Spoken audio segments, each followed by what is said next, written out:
मैं Rajat Mishra channel learn Hindi the easy way में आप सभी का स्वागत करती हूँ। कल की कक्षा में हम लोगों ने सघोष और अघोष व्यंजनों के बारे में पढ़ा था। आज हम श्वास के आधार पर व्यंजन वर्णों का वर्गीकरण देखेंगे। ये दो प्रकार से हैं, अल्प प्राण और दूसरे हैं महाप्राण।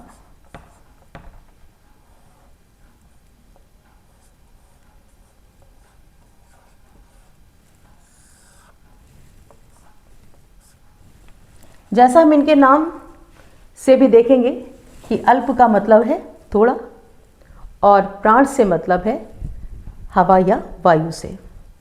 तो जिन वर्णों का उच्चारण करते समय प्राण वायु कम मात्रा में निकलती है, श्वास कम मात्रा में बाहर आती है, वो सभी व्यंजन कौन से हैं?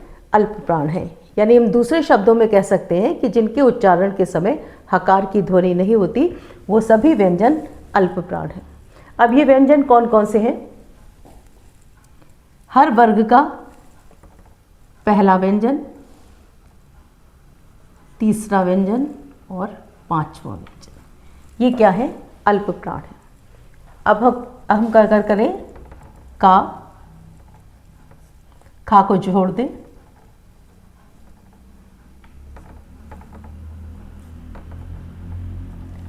ये अल्प प्राण व्यंजन है। इसी तरीके से छा को छोड़ दें, झा को छोड़ दें, या। यानी हर वर्ग का पहला, तीसरा और पांचवा वर्ण क्या होगा? अल्प प्राण होगा, जिसके उच्चारण के समय श्वास कम बाहर निकलती है। इसके अतिरिक्त हमारे जो अंतस्थ हमने पढ़े हैं वो भी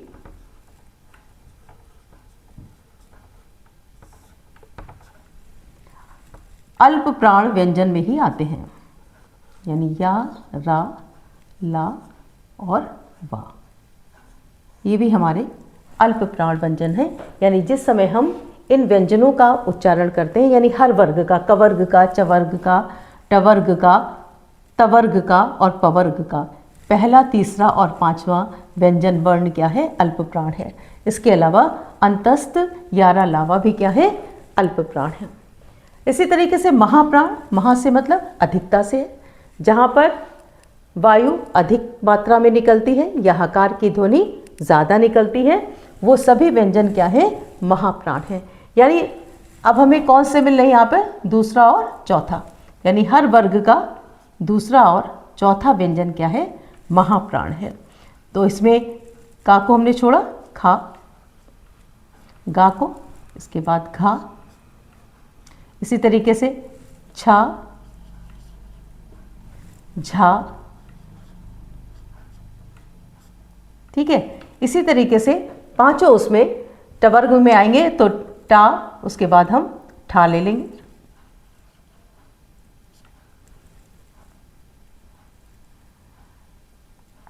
ढा ले लेंगे। यानी हर वर्ग का हम पहला, तीसरा और पांचवा अल्प प्राण व्यंजन होगा और हर वर्ग का दूसरा और चौथा व्यंजन हमारा महाप्राण व्यंजन होगा। इसके अतिरिक्त जो ऊष्म ध्वनियां हैं,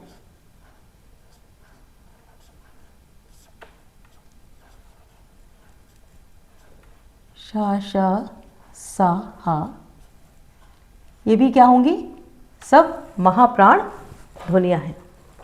ढ़ा को भी इसमें सम्मिलित किया गया है।